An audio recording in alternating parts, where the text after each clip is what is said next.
आज जो आप कर रहे हो, हमजा शहबाज और शहबाज शरीफ आज 4 रोज हो गए हैं आपकी जेलों में पड़े हुए हैं। आपकी शान में क्या कमी हो जाती, बल्कि आपकी शान में इजाफा होता। कसम खुदा पाक की, मेरे जैसे भी आपके कसीदे पढ़ते कि यार इमरान खान को लाख बुरा कहें, जब शरीफ बरादरान की मां फौत हुई तो उन्होंने कहा जी फौरन फौरन डॉक्यूमेंट पूरे होते रहेंगे, ये कौन से मुल्क से भाग रहे हैं, छोड़ दें शहबाज शरीफ साहब को और उनके बेटे को अपनी फैमिली के पास जाके बैठे और गम गल्त करें, दिलासा दे फैमिली आपको। मैं भी बैठ के यहाँ पे आपकी तारीफें करता, लेकिन खुदा की कसम आपके नसीब में किसी की दुआ है ही नहीं। इमरान खान साहब आपके नसीब में बद्दुआएं हैं। आप झूठे इंसान हैं। आपने लोगों को झूठे वादे किए, आप लोगों ने लोगों को झूठ बोला, सबज बाग दिखाए।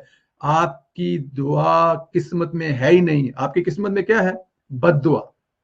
बद्दुआ। मुझे डर लगता है उस वक्त से इमरान खान साहब, मुझे डर लगता है उस वक्त से।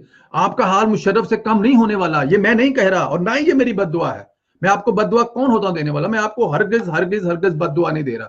मैं आपको बिल्कुल दुआ नहीं दे रहा। मैं आपको बद्दुआ भी नहीं दे रहा और मैं आपको दुआ भी नहीं दे रहा। मेरी ये दुआ हरगिज हरगिज नहीं है, मेरी ये बद्दुआ भी नहीं है कि आपके साथ मुशर्रफ वाला हाल हो। लेकिन जिन लाखों लोगों को आपने बेरोजगार किया है, वो आपको बद्दुआएं दे रही हैं।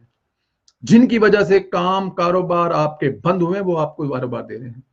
जो इंपोर्ट एक्सपोर्ट करते थे, डॉलर ऊपर गया, वो आपको बद्दुआएं दे रहे हैं। जो सी पैक के चक्कर में थे, जो आपने सब रोका है, वो आपको बद्दुआएं दे रहे हैं। मैं आपको बद्दुआएं नहीं दे रहा, आपको वो बद्दुआएं दे रहे हैं जिन पे आपने जुल्म और ज्यादती की है। तो ये कैसे हो सकता है कि जनाब इमरान खान साहब आप ये कैसे हो सकता है कि मुशर्रफ वाला आपका हाल नहीं होगा? आपको लगता क्या है कि आप बहुत अच्छे हैं? बिल्कुल ठीक है। मतलब कि लोगों से रोटी छीन कर आपने उनको लंगरगाह दे दी है और आप समझते हैं कि आपने बहुत अच्छा